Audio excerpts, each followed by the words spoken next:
Hello বন্ধুরা, তো আমরা চলে গিয়েছিলাম আমাদের এই বাড়ির একদমই পাশে, মানে খুবই কাছে আমাদের ৭৩ মোড়ে। তোমরা যদি জলপাইগুড়িতে থেকে থাকো অবশ্যই চিনে থাকবে জায়গাটাকে, আর যারা থাকো না তারা শুধু ভিডিওটা দেখো। তো বাইরে থেকে তোমরা দেখতে পাচ্ছ যে এটা হলো গোটা মন্দিরের দৃশ্যটা। ঠিক আছে, আমি ভেতরে আস্তে আস্তে যাচ্ছি, আস্তে আস্তে আমি সব কিছু দেখাবো। আর এই যে তোমরা দেখতে পাচ্ছ আশপাশে জল, এটা কিন্তু পুকুরের ওপরেই এটা তৈরি করা হয়েছে। তো সমস্ত ব্যবস্থা নিয়ে তারপরে এটা কিন্তু আলাদা করে তৈরি করা হয়নি। আর রাত্রেবেলা লাইটের সঙ্গে এই গাছগুলো কিন্তু একটা আলাদাই রূপ পায়। তো এখানে গাছগুলো লাগিয়ে খুবই সুন্দর হয়েছে আরো জিনিস। এবারে চলো ভেতরের দৃশ্যটা দেখা যাক। অবশ্য লোকজন তো থাকবে, আগে থেকে ভিড় ছিল, যদিও ভিড় অনেকটাই কম ছিল, কারণ আমরা অনেক তাড়াতাড়ি গিয়েছিলাম। তো যত রাত্রি হবে তত এখানে ভিড় জমবে। তো এগুলো, এই যে লাইটগুলো দিয়েছে দেখো অনেক সুন্দর হয়েছে। তো কি দিয়ে বানানো হয়েছে সেটা তো জানতে হবে। তো সেটাই আজকে, মানে সেটাই এখানে দেখাচ্ছে। আসলে এগুলো প্যান্ডেলের যে ছেঁড়া কাপড়গুলো হয় সেগুলো দিয়ে বানিয়েছে। তো এটা তো দেখতে পাচ্ছ, এই যে ফুলটা তৈরি করা হয়েছে, এটা জামা কাপড়, ছেলেদের শার্টের মধ্যে যে স্পঞ্জ টাইপের এক ধরনের এগুলো দেওয়া থাকে, তো এগুলো দিয়ে কিন্তু ফুলটা অনেক সুন্দর করে তৈরি করেছে। আর এগুলো কিন্তু লাইটের আলোতে অসাধারণ লাগছিল।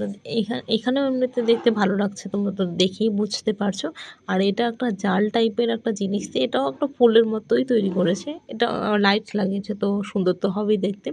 তো এই অংশগুলো যে করেছে ভেতরে, এটা কিন্তু কাপড়ের যে টুকরোগুলো থাকে, খুব মানে খাটনি দিয়ে করেছে, অনেক খাটনি হয়েছে, দেখেই বোঝা যাচ্ছে। পেঁচিয়ে পেঁচিয়ে খুব সুন্দর ডিজাইন দিয়ে তারপরে করেছে, অনেক পরিকল্পনা করে করতে হয়। তো এখানেও দেখো ফুল করেছে, ফুলের সঙ্গে কিন্তু লাইটও দিয়েছে। এই তো লোকের আনাগোনা। এবার আমরা ভেতরের দিকে যাচ্ছি, ওটা বাইরের অংশটা ছিল। তো ভেতরে এটা এরকম করেছে, পুরোটাই এরকম ফুল বানিয়েছে, পদ্ম ফুল। তো অনেক সুন্দর হয়েছে। ওকে, অনেকক্ষণ কথা বললাম, এবার তোমরা নিজেরাই দেখে নাও যে ভেতরের জায়গাটা ঠিক কীরকম হয়েছে। আর এত লোকের আনাগোনা, মানে অনেক লোকও ছিল, সবাই একদম সেলফি, সবাই এই ফটো তুলতে গেছে, যেই যাচ্ছে ফটো ফটো ফটো।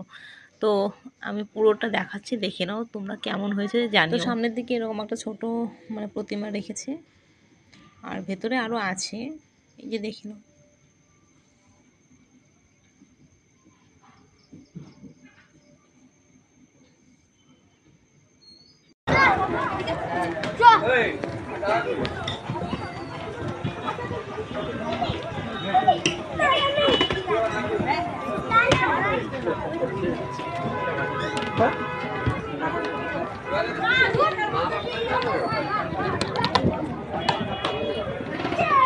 তো তোমরা দেখতেই পেলে কীরকম চিৎকার চেঁচামেচি হচ্ছে ভেতরের দিকে। তো আমি আর বেশিক্ষণ থাকতে পারলাম না, মানে ঘোরা প্রায় শেষ, পুরো মণ্ডপ দেখা হয়ে গেছে।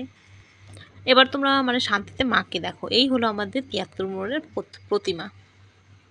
তো প্রতিমাটাও দেখতে পাচ্ছ অনেক সুন্দর হয়েছে, মানে প্রত্যেকবারই সুন্দর হয়, এবার ছোট সুন্দর হয়েছে। এবারে কিন্তু তোমাদের জানাতে হবে যে আমার এই পুরো ভিডিও করাটা আর মায়ের দর্শন দেওয়াটা তোমাদের কেমন লাগলো।